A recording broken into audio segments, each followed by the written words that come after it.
American Big Dog Pack, Spike here. Let's talk about something we've all dealt with, leash pulling. And I mean the kind where we're dragging our humans down the street like they're water skiing behind us. Sound familiar? Here's the thing. We're not trying to be difficult. We're strong. We're excited. And honestly, most of us were never taught how to walk any other way. But here's the good news. This is fixable, and it doesn't take months of expensive training or harsh corrections. It takes 3 simple techniques: consistency and a little patience. Today, I'm walking you through exactly how to stop leash pulling step by step. Whether you've got a Rottweiler like me, a Doberman, a Mastiff, a Great Dane, or any big powerful dog, these methods work. Let's get started. Why big dogs pull. Before we fix it, let's talk about why we pull. And no, it's not because we're trying to dominate you or be stubborn. That's old school thinking. Here's what's really happening. Number 1, we're excited. The world is interesting. There are smells, sounds, other dogs, squirrels. It's sensory overload. Number 2, pulling works. If we pull and we get where we want to go, we learn that pulling is how you move forward. And number 3, we're strong. 100-pound dog pulling at even half strength? That's a lot of force. We don't always realize how hard we're pulling. The good news? All of this is trainable. You're not fighting our nature. You're just teaching us a new way to walk that's better for both of us. The stop and go method. Here's how it works. The moment we start to pull, and I mean the second that leash goes tight, you stop walking completely. You become a tree. You don't yank the leash. You don't say anything. You just stop and you wait. We're going to realize that pulling didn't get us anywhere. So we'll probably look back at you, sit down, or take a step back. The instant that leash goes slack, even for a second, you start walking again. Forward motion is the reward. Here's the part most people mess up: consistency. You have to stop every single time we pull. Not sometimes, every time. If you stop 9 times but let us pull on the 10th, we learn that pulling still works. We just have to be persistent. For the first few walks, you might only make it 50 feet in 10 minutes.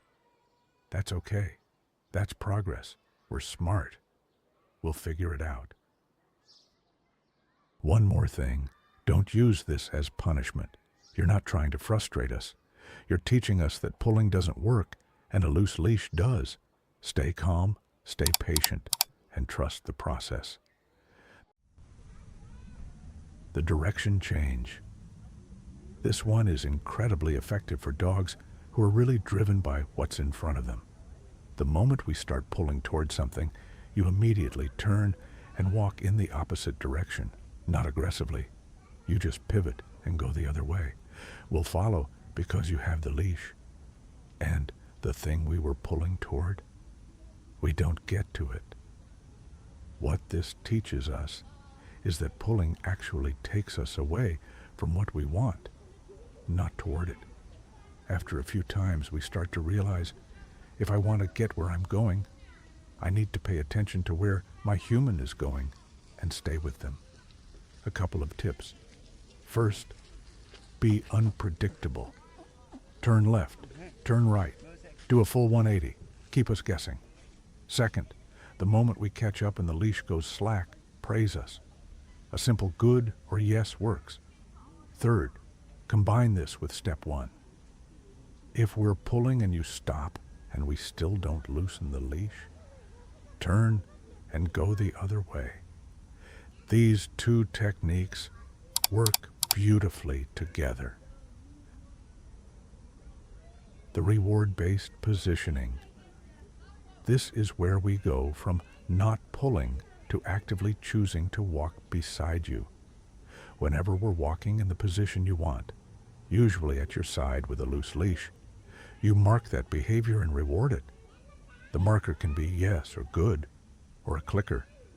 The instant we're in the right spot, you say yes and give us a small treat, something we actually want. What this does is teach us that being next to you is where good things happen.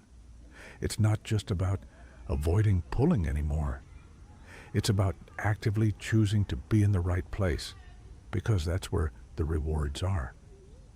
Over time, that becomes our default.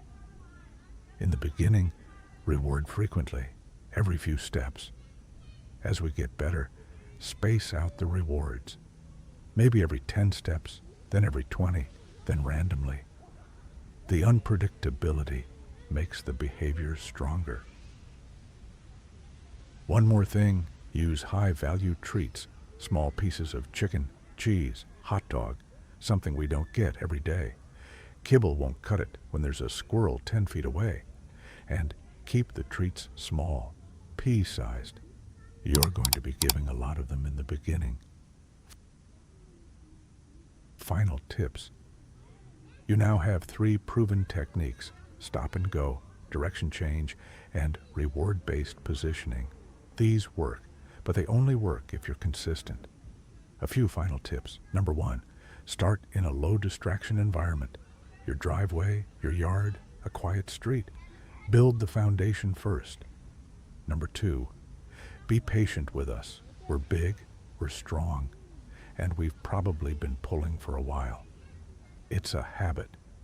Breaking a habit takes time. Expect a few weeks of consistent practice. Number 3, if you're really struggling, or if we're reactive on leash, don't hesitate to bring in a professional trainer. There's no shame in getting help. Loose leash walking isn't just about convenience. It's about safety for you and for us. It makes walks enjoyable instead of stressful, and it deepens the bond between us. So here's my challenge. Pick one of these 3 methods and commit to it for the next week. Every single walk. Then come back here and drop a comment. Let me know what breed you have, which method you tried, and how it went. I will read every comment, and I'd love to hear your progress. If this video helped you, hit that like button. Subscribe if you haven't already. Thanks for being part of the pack. Your dog is lucky to have you. We'll see you in the next one.